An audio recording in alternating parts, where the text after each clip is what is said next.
Temporalis is one of the primary muscles of mastication. It has a superior attachment on the temporal fossa.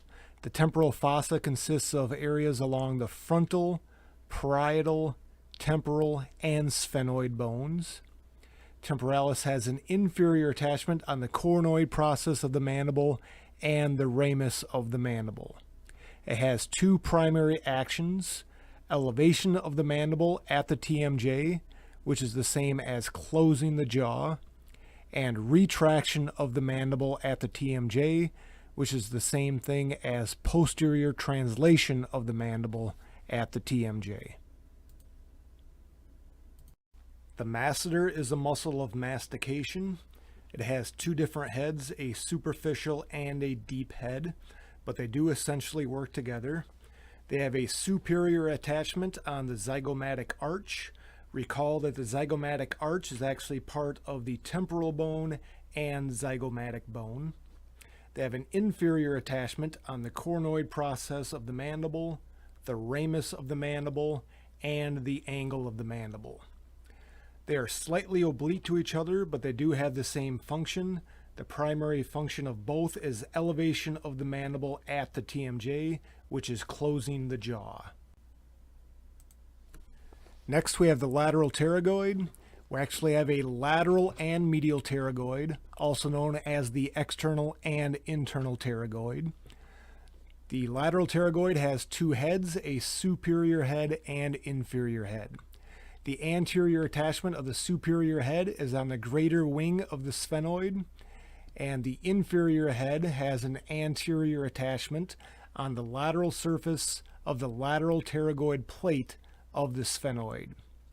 The superior head has a posterior attachment on the capsule of the TMJ. The capsule is actually the connective tissue that surrounds the temporomandibular joint, and it also has an attachment on the articular disc of the TMJ. The articular disc is essentially the same thing as articular cartilage at a joint, except the disc slides in and out of place. The inferior head has a posterior attachment on the neck of the mandible, and the action for both heads is the same: anterior translation of the mandible at the TMJ, which is the same thing as protraction of the mandible at the TMJ. The medial pterygoid, also known as the internal pterygoid, has two heads, a deep and superficial head. They run superior medially to inferior laterally. The deep head has a superior medial attachment along the medial surface of the lateral pterygoid plate of the sphenoid. The superficial head has a superior medial attachment along the pyramidal process of the palatine bone and the tuberosity of the maxilla. The inferior lateral attachment for both heads is along the medial or internal surface of the angle of the mandible and the medial or internal surface of the ramus of the mandible. The actions include elevation of the mandible at the TMJ, contralateral deviation of the mandible at the TMJ, which means it shifts the mandible to the opposite side of the muscle, and finally protraction of the mandible at the TMJ, which is also known as anterior translation of the mandible at the TMJ. The buccinator is inside the mouth. It has a posterior attachment on the alveolar processes of the maxilla and the alveolar processes of the mandible. The alveolar processes are the ridges of the maxilla and mandible that house the roots of the teeth. It also attaches to the pterygomandibular ligament.